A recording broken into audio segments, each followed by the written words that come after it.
The following is a presentation of Project Independence and WCWP. Project Independence is the Aging in Place initiative of the town of North Hempstead. We provide programs and services designed to assist and support the older town residents who wish to remain in their homes as they age. If we don't currently provide a service, we will try and connect you to that service. Call 311 or 869-6311 to get more information or receive services.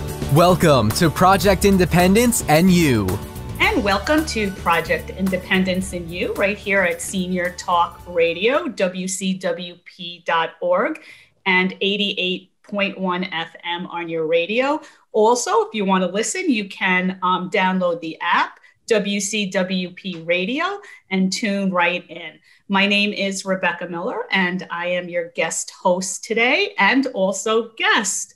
I'll be speaking with myself and Kristina and Otto for this program, where we're going to be talking about a journey into mindfulness. Around 11 o'clock, we're also going to be speaking with Laura Curran, Nassau County Executive, and she's going to give us some updates. So we're excited about that too. And let's start right off. I'm going to hand the baton over to Otto and Kristina. Well, here we are. Well, I just have to say, we've been waiting for this. You know, we've done little baby kind of segments of this, I think, Beck, when you host over the years, and we always talk about it when you're here and when you're not here, just how, impressive your journey really is. And, especially with the theme of this show, I think we certainly touch upon every week kind of finding that good mental health place, and especially in the world of mindfulness. So we're glad to have you here, Beck. Oh, well, thank you so much. It's great to be here. So, Rebecca, you're a long-time, uses maybe the wrong word, practicer of practicing yoga. What got you into yoga in the first place, and how far back does that go? Well, thank you for asking that, Otto. Interestingly enough, I always worked out. I played sports when I was younger. And, I grew up with, had kids, and a lot of my friends were doing yoga and said, hey, Beck, why don't you join us? And I don't know, I didn't feel a connection. And one time my friend, Esther, brought me to a yoga class that her friend was teaching. And, I was so uncomfortable in the class. I wasn't connecting. I wasn't connecting to the poses. I wasn't understanding. My head wasn't in it. And the yoga instructor, who was terrific, spent the entire class standing right by me and kind of helping me in the poses. And I felt like kind of mortified. Like I was like, oh, this is not what I want. I just want to be in my little corner and kind of just see if I could do these things. I mean, downward dog and warriors 1 and warrior 2. And it was so foreign to me. I really didn't know. I just thought we would be standing there stretching. Maybe I'd try a headstand, I really didn't know. So then I took a break from yoga and just always had, I'm not gonna lie about it. It was my journey. I had kind of a bad feeling about it. I was like so surprised how I felt kind of, I wouldn't say exploited or exposed, but I felt kind of strange. So it wasn't until probably about 7 years ago. I had tried yoga again a few times over the years at my gym when my gym started teaching it. And I got a little bit more into it and kind of got it a little bit more. And about 7, 8 years ago, I was visiting a friend, and she's like, come on, let's take a yoga class. I was at her little summer home, and so we went and took a yoga class, and I walked into this studio and I was very apprehensive. And the second I walked in, there was this scent, this inviting feeling. And I was like overwhelmed and emotional, And so I came in and sat on the mat, and it was just me and my friend Yvonne. And the yoga teacher, she was just great, and like didn't have any self-correcting kinds of vibe at all. And I found my way. From that point on, I got home, and there was a yoga studio in my town in Farmingdale, Medwell Spa, and they had a sign out.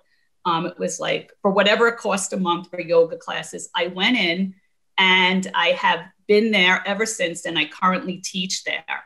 So there was some incredible teachers, and I just really found my way there. I can't even explain 100% of what happened, but I guess I opened my mind and body up to the practice. So, and then a couple of years after that, they always certifying teachers if you wanted to do it. And I just thought to myself, you know what am I crazy? I'm in my 50s. I'm not gonna do this. Who's gonna come to a class, And then I had one older teacher who was just incredible. And I did it. I signed up. It was an incredible journey. Kristina, I was doing it while, working at DOSA, and it was every other weekend for 4 months. It was Fridays, 6 to 9, and Saturdays and Sundays, 12 to 7. And in that time period, I had to take 50 yoga classes on top of all the yoga we were doing. And it's a lot. I mean, it's anatomy, and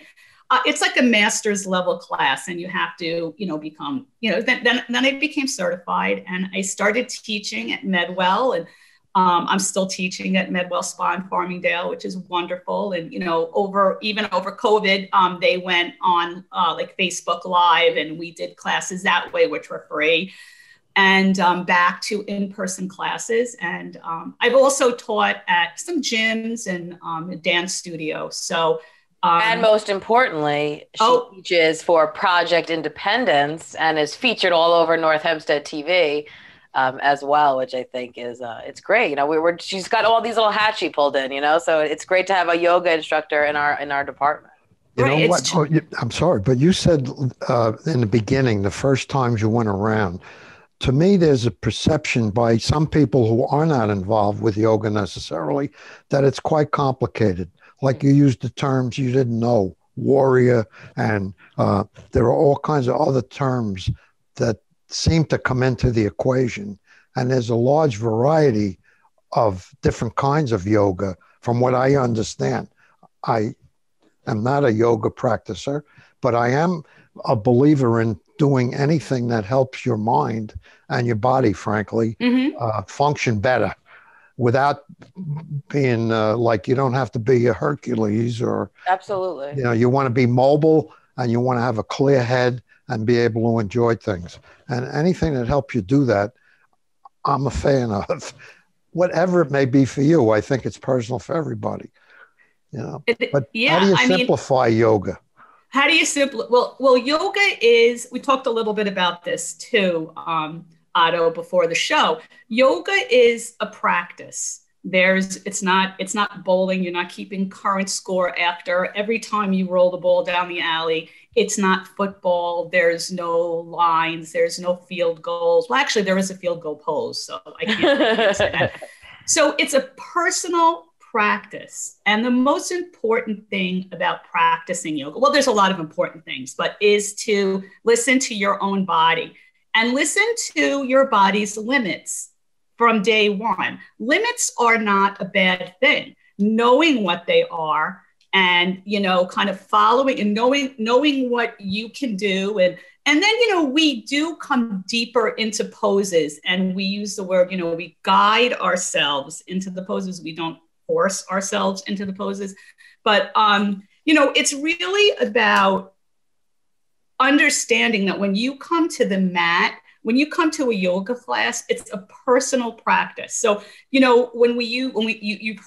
you've heard people say, Om, when we use Om, which is a universal word. And what that kind of does, one of the purposes, is that it brings that class, that studio together, because we're all sharing that space, but we're not competing. And the most important thing from that perspective, which helped me become mindful, is not to judge. So there is absolutely no judgment in yoga. There's no judgment to the person sitting next to you, and there's no judgment onto yourself.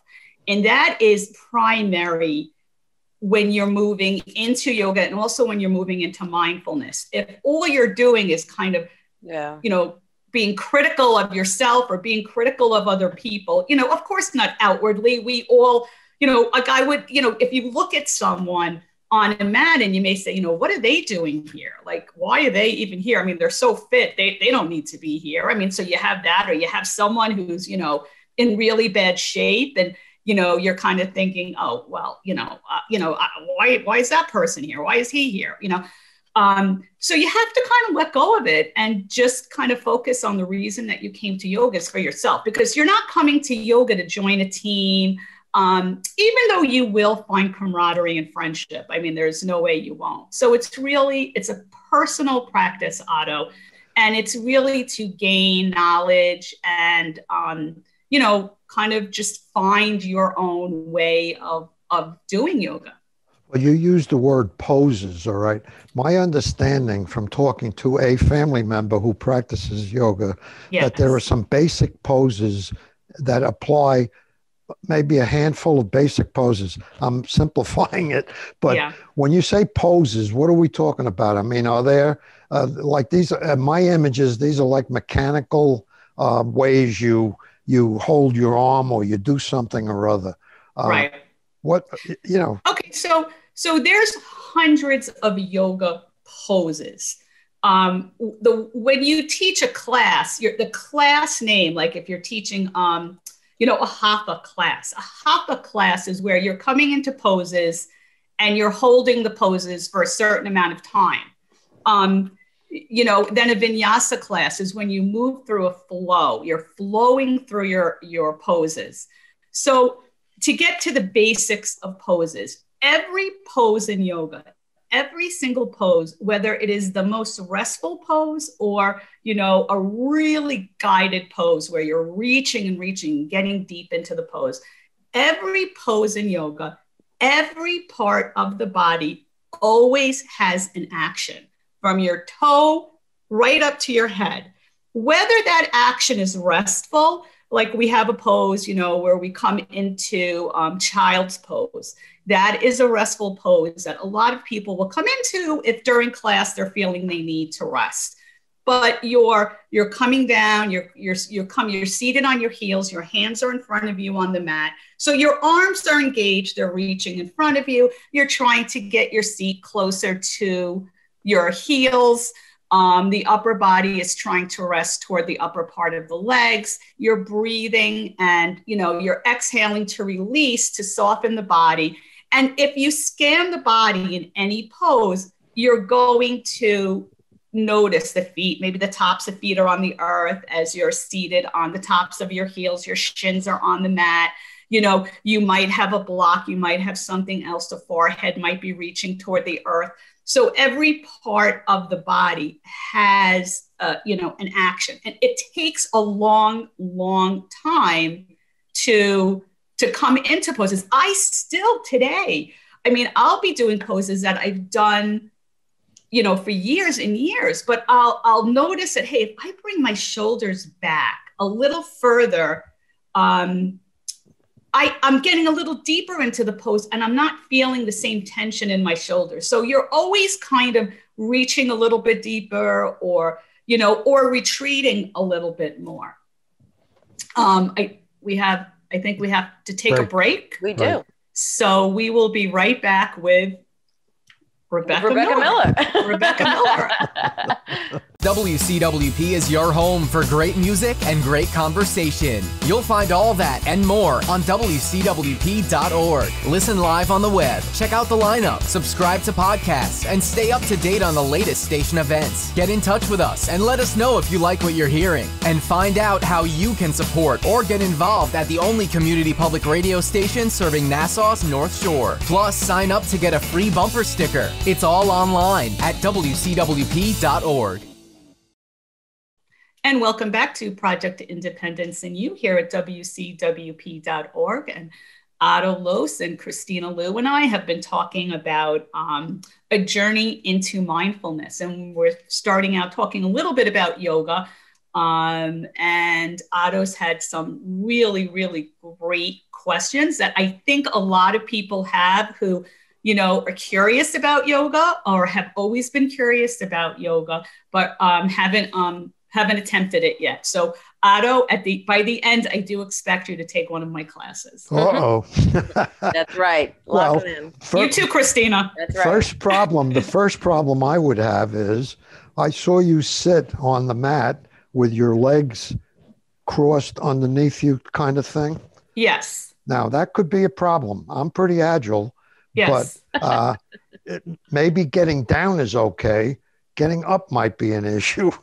You know what I'm saying? And I absolutely do. I don't think every person can sit the way I saw you on the video and be able to get up without somebody helping them.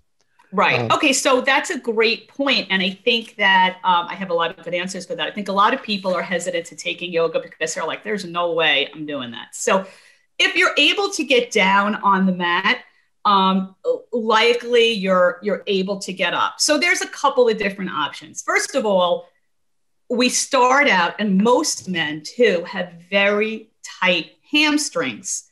So that's the upper part behind the leg, very tight. Usually, from youth, they stretch and then become muscular, and usually they stretch quickly because boys, young men tend to have growth spurts, and it kind of tightens up those hamstrings. So I'm also talking from what I learned in yoga. I'm not a doctor. I am not, but these are things that I've come to understand about the body, having two sons and also having brothers, no girls in my world, really, aside from me. So it's one of the things you can do too is we use props. So you can sit on blocks or a bolster. So your hips are up a little bit higher. You don't have to cross your legs. These are things that did not come natural to me either. Certainly, it didn't come natural for me to be able to sit in that pose for sometimes the length of time that I do. And because I'm teaching, I have to also be a good guide. So it took a long time to be able, Otto, to sit in that pose. It didn't come natural.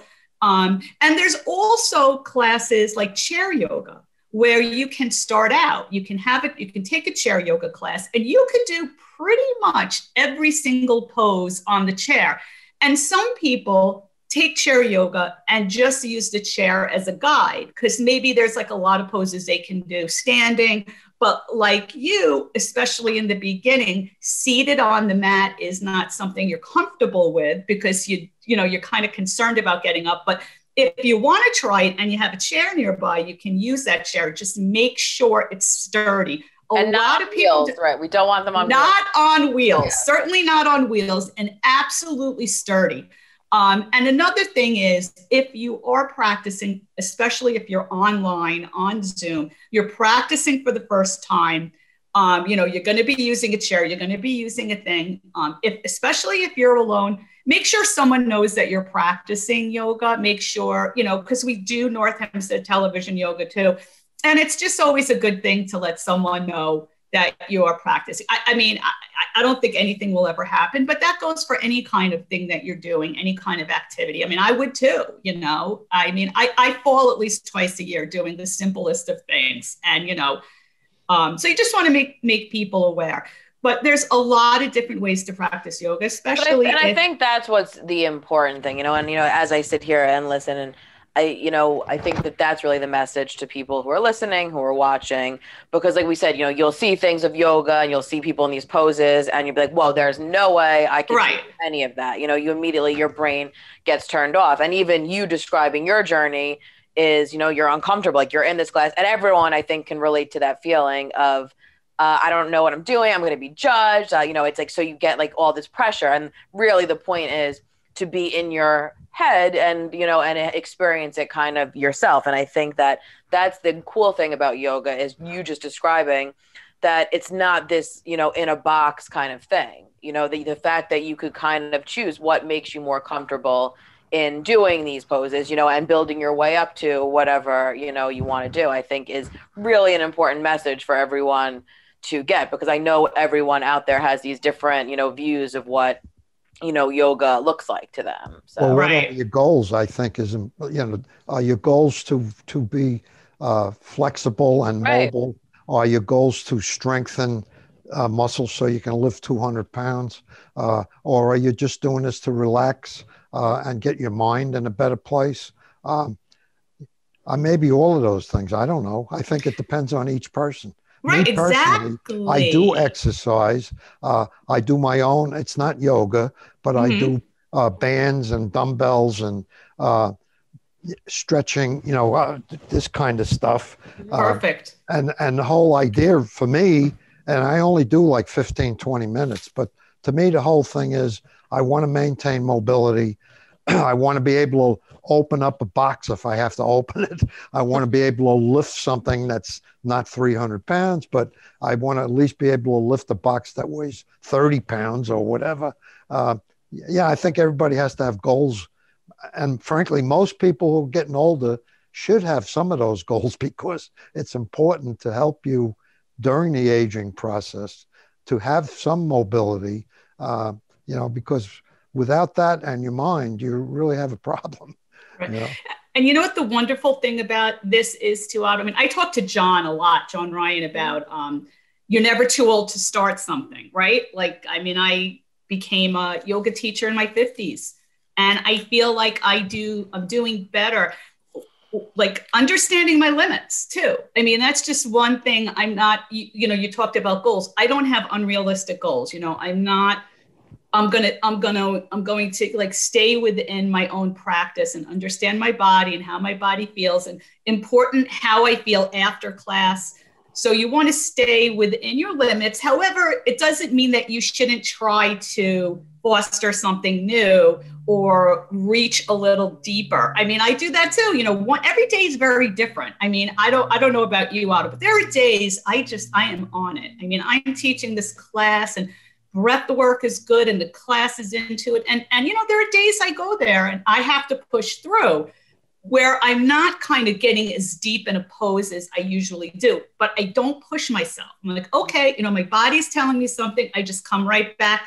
And then I will sometimes even say that to the class. I'm going to say, continue coming as deep into the pose as your body allows you to go. Make sure you're on your exhales. Right now, I'm retreating. I'm coming back, listening to my body. And that kind of empowers people too, because sometimes I think when they come to yoga, everybody has all these self-judgments and they want to say, oh, I could do this, but listen to your body. I'm listening to my body. But it's so important, Otto, that you continue to, strengthen, use your muscles in whatever way you want, and whatever your goals are terrific. And, it's really great. Because this is kind of also, we're going to be talking about the journey into mindfulness. Yeah, absolutely. My journey wouldn't have happened if I didn't start with yoga, if I didn't question yoga, if I didn't learn the way I learned it. And, even through my early practice, I wasn't as mindful, but I was learning how to release judgment. It's so important to be kinder to yourself and just, accept where you are in life. I mean, when you're in your 50s, a lot of things changes, both for women and men. And, I kind of got to a point where I just accepted it. I said, you know what, I'm just going to do my yoga. I mean, I was also going to the gym and I would go on the elliptical for 75 minutes. I mean, and then I started feeling not that great. Do I need to do that? No, I really don't. And when I do 45 minutes or 30 minutes, I feel just as good. I have great lung capacity. My heart rate's excellent. So understanding that there are limits and you still are healthy and strong, and just being realistic about your goals, which you are, Otto, is great, Well, I think that's true in life in general. Mm-hmm. Be realistic. You're not a billionaire, but maybe you're not starving to death. I'm not, like I play golf. I'm never going to be Tiger Woods. I never would have been Tiger Woods even when I started.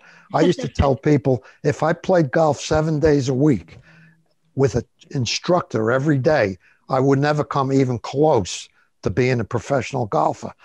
Fact, so you're within your limits, what your capabilities are. So I play golf with the attitude that I'm out there to enjoy the surroundings and hit a couple of good shots here and there. But I think your point is very, very strong. Accept where you are in life. And plus, too, I think what we've said a bazillion times on the show is having any kind of activity is great, right? So maybe you obviously, and as we're all saying, you can't you have to judge where you're at in life. So it's just the little things and finding something that is your passion and that you enjoy doing, because at the end of the day, that's what you have to connect to, because then you're going to be more inclined to do that activity. And right. I think that, all these different things, we're always talking about, clearing your head, and especially during this time with, mental health. And I think, we're throwing around this word mindfulness, and I feel maybe some people out there don't even know necessarily what mindfulness really means. Right. So Beck, I think we should dive into mindfulness, in this journey of our conversation. Right. So how would you describe mindfulness? Well, I'll tell you a little bit about my journey into mindfulness, but mindfulness is a word that can mean a million different things. I mean, if you're on a diet, or if I'm on a diet and someone says, be mindful of what you're eating, we know what that means, right? It could be just be mindful, be aware, be focused. So that's just a very kind of a little bit about what the bigger picture of mindfulness is, and really what it is to you, and what your goals are, to being mindful. So, it's really understanding in the present moment. A lot of people find mindfulness through meditation. A lot of people find, mindfulness through accepting and acknowledging where you are in life, and just dealing with life with, the gifts that you have and have been given, and just kind of treat people in a certain way. A lot of people, have mental health issues or physical issues. So that's a big picture that I want to talk about when we come back after the break, is being aware of, your mental health and your physicalness. And then, we'll get into that a little bit more after the break, and we'll be right back with on WCWP.org, Project Independence in You. Take WCWP with you wherever you go with the WCWP app. Listen live 24/7 to all of our streams, all from one app. Plus, call the studios directly from the app and visit our social media. Download the app through the iOS App Store on Apple devices or the Google Play Store on Android by searching WCWP Radio, or visit WCWP.org for links. The WCWP app, available now on iOS and Android devices.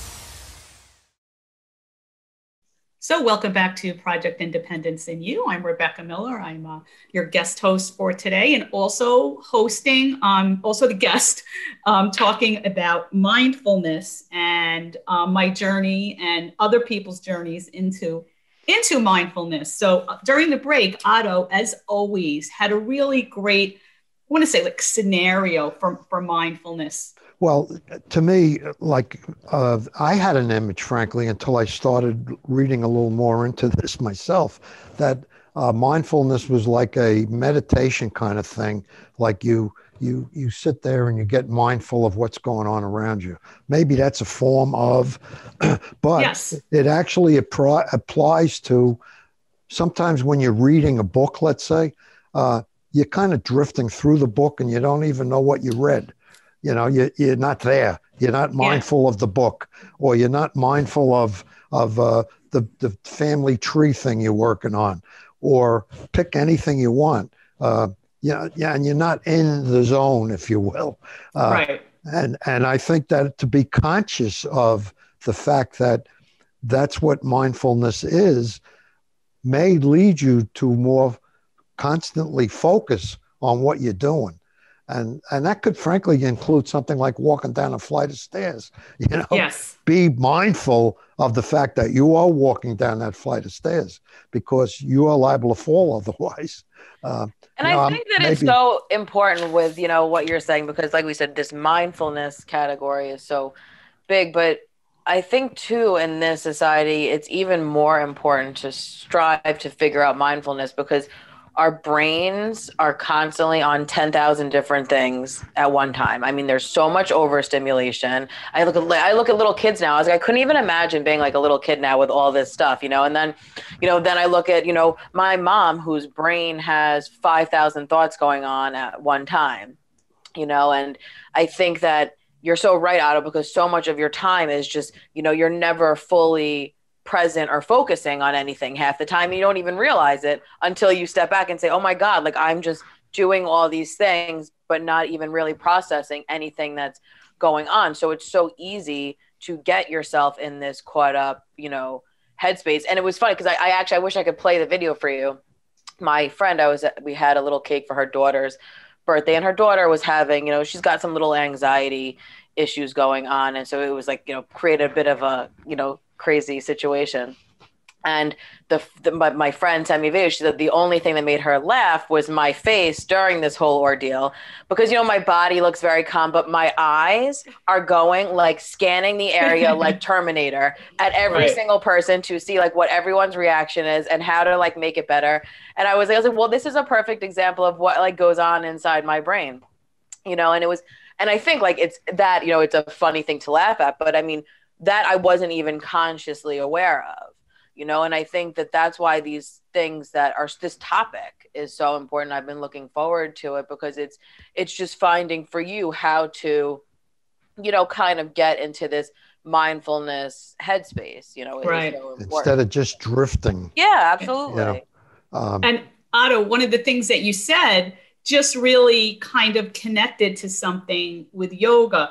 So, sometimes we're just not paying attention, Kristina, right? We don't even know, or get up, we run, we're not paying attention. So in yoga, in my classes and most classes, we always teach some balancing poses, some kind of balance where we focus on connecting your foundation. So when you're doing standing poses, your feet, that's your foundation, right? So we come into poses and we're like, okay, right knee over the right ankle, back leg flat against the wall, engage the leg, arms at a T, gazing over the right fingers, left hand at shoulder height, blah, blah, blah. You're talking about all this. But your feet are really your foundation. And that's where you want to balance. So when we teach a balancing pose, like tree pose is kind of everybody comes into tree, everybody knows tree. Before I do it, we bring our hands to heart center. And I say, okay, let's connect to the mat.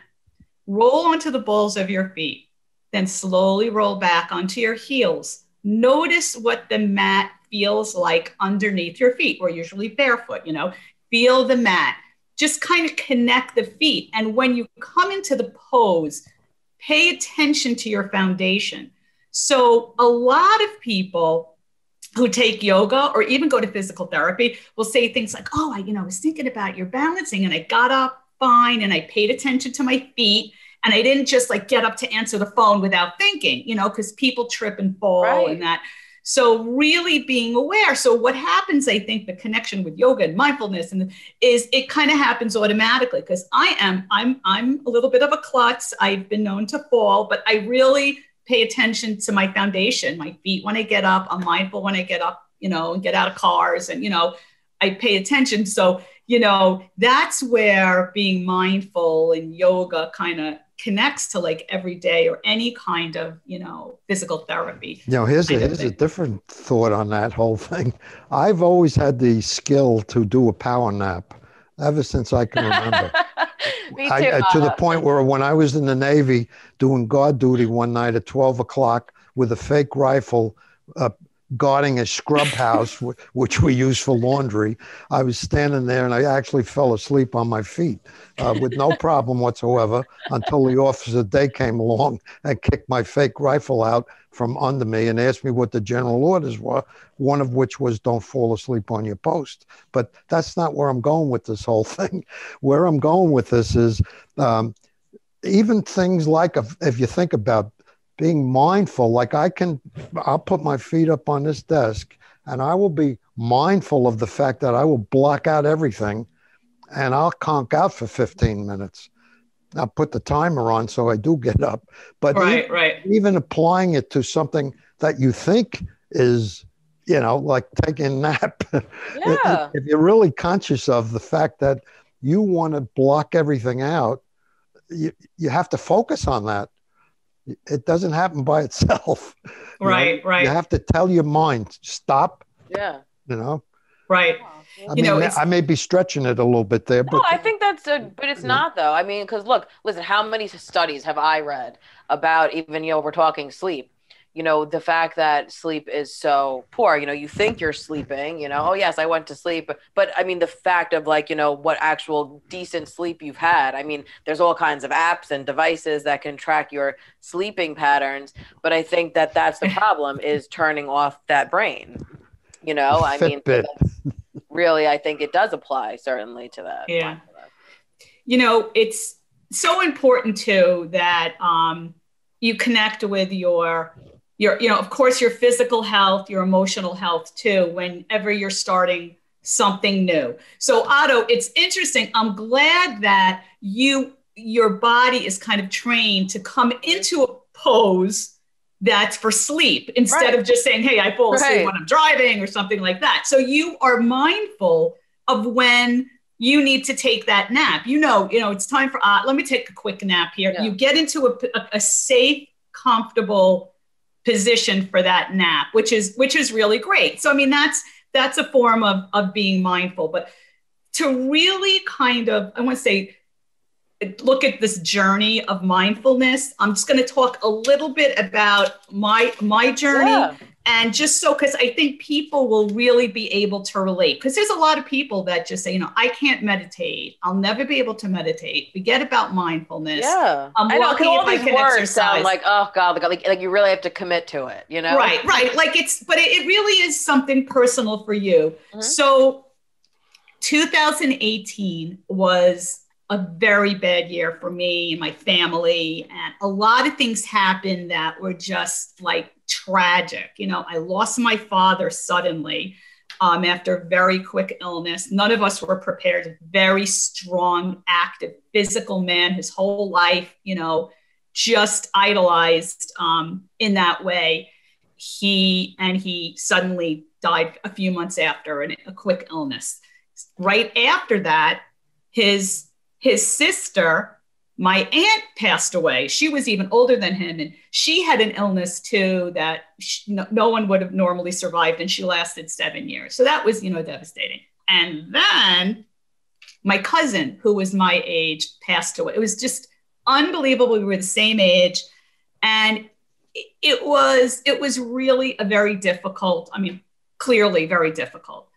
A difficult time for me and my family, and seeing your kids suffer, watching, it's just hard. So I was also not feeling great. I didn't know what was going on with my own health. I was, my heart rate always felt like it was going sky high, no matter what I did. I could take a brief walk and I'd be at, heart rate of 200, Otto, you showed your Fitbit. So I was always aware of my heart rate. And over the years, I did notice that my heart rate would go up pretty quickly every once in a while. So in 2018, it was just happening all the time. My heart, no matter what I would do, like if something broke and you get a little bit stressed, it would go up to 200. So I'm like, all right, let me get to a doctor. So I wind up going to cardiologist, and I'm diagnosed with AV nodal supraventricular tachycardia. So basically, my heart was... the doctor just picked some random words and put it together. I was like, it took me 3 years to be able to say it all in one sentence. So basically, there was like this electric thing going on in my heart that was making it beat quickly, and like I was on adrenaline. So, and interestingly enough, up to that point, I really didn't even, it was amazing that I could do yoga. And the reason I could do yoga is because I'm very, very good with breathing exercises. I can, take my breaths in and exhale. So when I was feeling that coming on, I automatically got into that breathing pattern. So the heart rate would go down and all that. But when it got to this intense part of my life, nothing was really controlling it. But I wouldn't say prior to 2018, I was in that mindfulness zone. And I think it was because of this heart issue. So I had a procedure, very minor. I was up the whole time and it corrected it. It was just like this amazing thing. And, blessings, I'm no issues, no medication, everything is fine. But something happened after that procedure, and all the morning I was in is my heart was no longer racing. I no longer had that adrenaline thing that would happen So I was really able to focus more on becoming more relaxed. My reactions were a lot less intense. And my yoga practice just became so much more beautiful to me in a different way. And I was able to truly connect to breathing. In yoga, we breathe in, we fill up, we power up, and then we exhale, we release and let go. And we will be right back after a quick break, and we'll get into a little bit more of my mindfulness journey and how everybody can find their own journey. It's a personal journey. And we'll be right back. So I get this call from my grandma, and she's like, "What's a podcast and how much does it cost?" So I tell her, podcasts are like radio shows, but you can download them on any device and listen to them anywhere at any time, and they're free. And then she says, "I see, but where can you find good ones?" And I'm like, go to wcwp.org/podcast and check out the lineup of original shows, or download any podcast app on your phone or tablet and search for LIU Studios. And she's all like, "Oh, that sounds easy." And then she asked me what an app is. LIU Studios podcasts, available on any podcast app. Those little button things on your phone screen.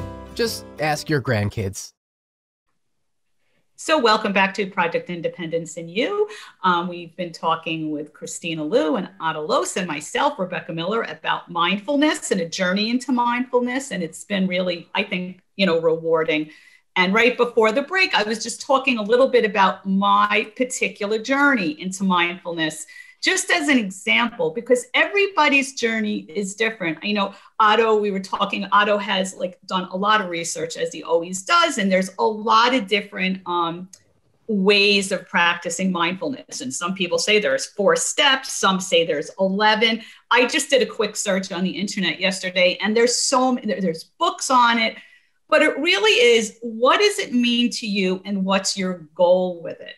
And it came to me, after I had this experience with my health and loss, that before you really can truly balance and become totally mindful in whatever way you want to, is check your health. Because some people's like for me, before I had this heart issue that is fully resolved, I wasn't able to focus enough to become truly mindful. And I'm still not truly mindful in every way. I mean, there are scenarios where I become. And, because of this health issue I was experiencing, where there's no way, if you're in this hyper adrenaline, phase, that you're going to be able to say, okay, let me take a moment, let me focus, let me see what's going on. So make sure that your health is in check, and also your emotional health. It's if you're dealing with, complicated situations or some kind of mental health issue, mindfulness is going to be excellent for you, but it's accepting it and then, kind of moving on. We all have issues. We all have family members with issues, but, it doesn't stop you from, doing yoga or being mindful of all those things. So just be aware and, in my kind of advice is just accept what you've got, accept the hand that you're in right now.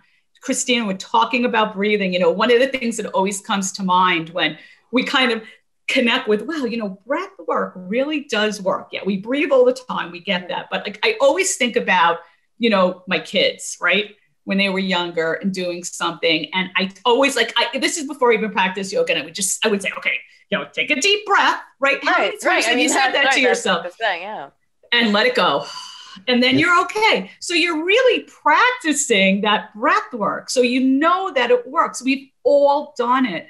We've all taken that deep breath and saying, yeah, and it's just that little, golden nugget. Because I remember, shows back when you had brought up, taking those 3 really deep breaths once an hour that your friend had said, that it just breaks up and gets, the lungs moving, So I'm all about, having a practical, little step that's not something that's oh my God, I have to dive into this. So even taking something so simple as that, and, I'm walking around the house and some days I'll forget to do it, obviously. But, with my family, and I was telling everyone, I was like, everyone just take 3 deep breaths, per an hour. I was like, it's a little thing, right? You're just sitting there and you actually feel better.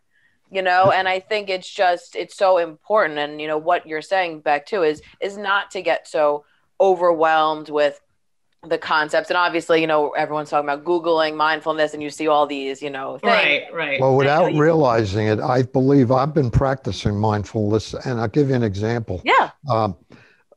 I always have, like Kristina, lists, all right?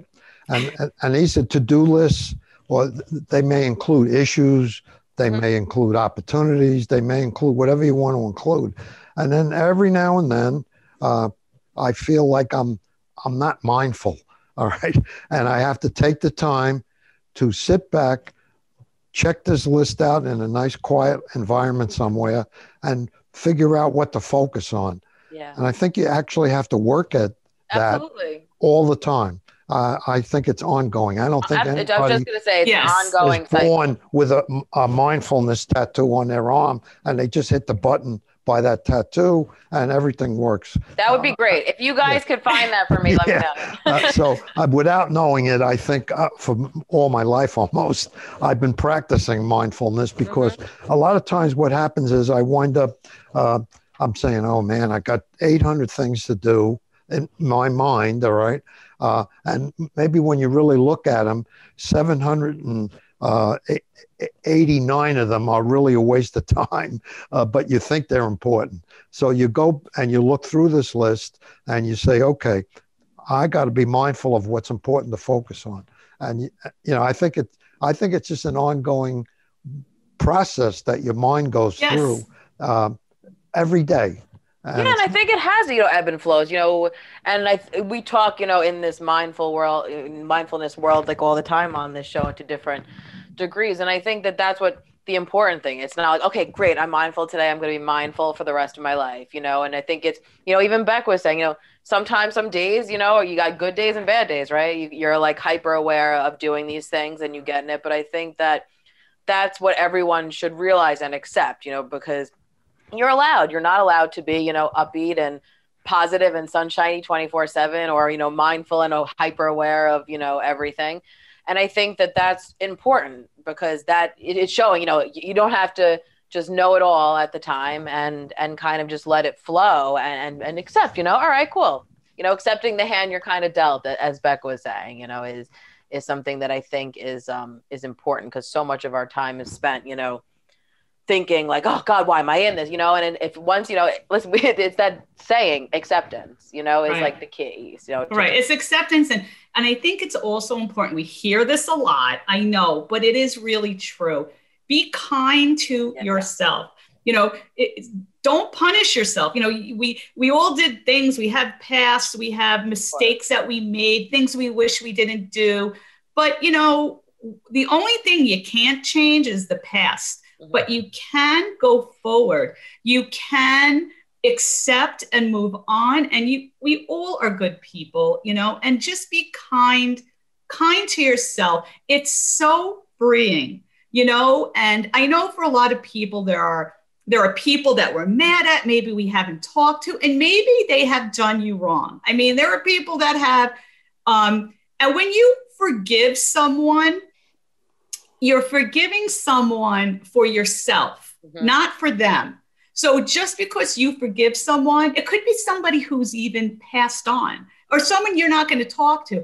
But instead of holding on to the anger that they bring out in you because of what they've done, you also have the power to let that go and just forgive them. In your mind, say, you know what? I forgive you. Yeah. I'm not going to forget. I forgive you.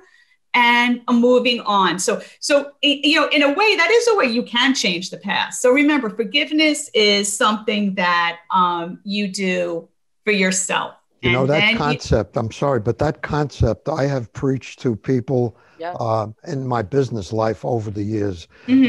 People will complain about somebody they work for. And I've worked for people that, weren't at the top of my heap either. I've had lots of different people in my life. And, you often wonder how they get there, but they get there because they're good at some other stuff, mainly, kissing up. But besides that, that's a different topic. I always say to people, look, there are people you will work for that are not who you think they ought to be. All right. And you are not going to change those people.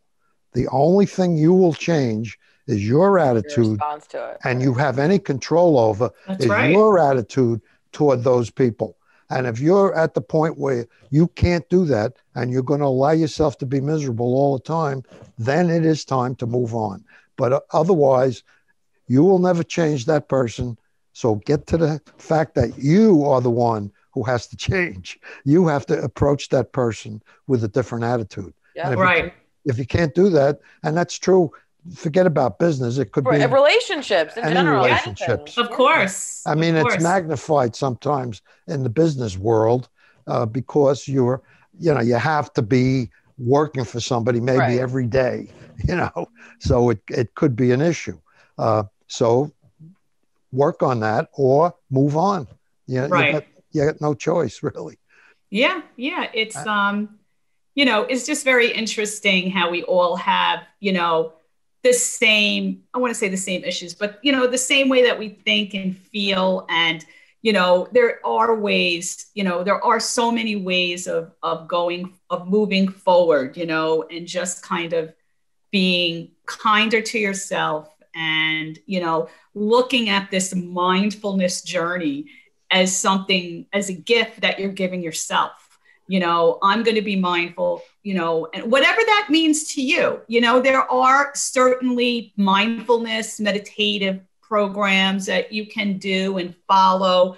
And, those are very successful, but it's kind of just like, I think for our radio show and our time that, we're doing this program, it's really just a big umbrella of like, of your life's journey. And, for me, I wasn't able to really understand it or even feel it until, I had this kind of health issue that I had to deal with. And once I dealt with it, it softened everything. Things became more clearer for me. And I mean, Kristina, we've known each other for years, and I know that you've probably seen that in me. I was just thinking, absolutely. It is so important to stay on top of your physical health and, listen to your body. It's telling you what it needs. And then, it really frees you up once you kind of get things under control. And the one thing that you said, Otto, is in terms of controlling your health is very different than when, you say, oh, I have to control this in life. So controlling also implicates losing control. I like to take that word whenever I can and replace it with manage. Mm-hmm. I'm managing this situation. I'm managing it. I'm going to, whether I'm on a diet and because if I say, if I can't control what I'm eating today, then I'm going to lose control of it, but I'm going to manage it today. For today, I'll eat this, I'll eat that, and then you don't beat yourself up that badly when you kind of, because the thought is you're losing control. What's worse than feeling that way? Right, so true. That's another word though, so control, true. That is the downfall of a lot of people because they have to have control over almost everything. And that if you're really over the top about control, that's a tough thing to mentally deal with as well. And I think you have to be mindful maybe of the fact that you are a person who always seems to need control. And if you're mindful of that, maybe you'll be less inclined to be so. Because you know what it is? It's all these things, right? And everyone struggles with different issues or, personality quirks, whatever it is. I think but like in the scheme of things, everything is kind of this cycle, right? Because the person who's terrified of, listen, I'm the first to admit, not the best with change. Right. Like, and I'm super aware of it. I've always been that way, my whole life. So it's something I know I have to really work at and think about and get in that headspace of accepting certain things, but it's all stemmed from different things, so the person who's terrified of losing control of things, it's because of other things that have happened. So it's this ongoing cycle that I think, listen, it's acceptance, right? Is the first thing, we're back at that. It's just knowing that. And then you're able to kind of take these steps to, help the situation. And I think that it's an ongoing process, and it's unfortunately not something I can be like, flip that switch and be like, be like, I am so great at change, you know? Like if anyone could do that, if anyone has the mindfulness button out there or the flip, you know, the switch, just let me know. So how many times have we said, oh, this hour goes so fast? So have a great weekend. Thanks, Take care, all.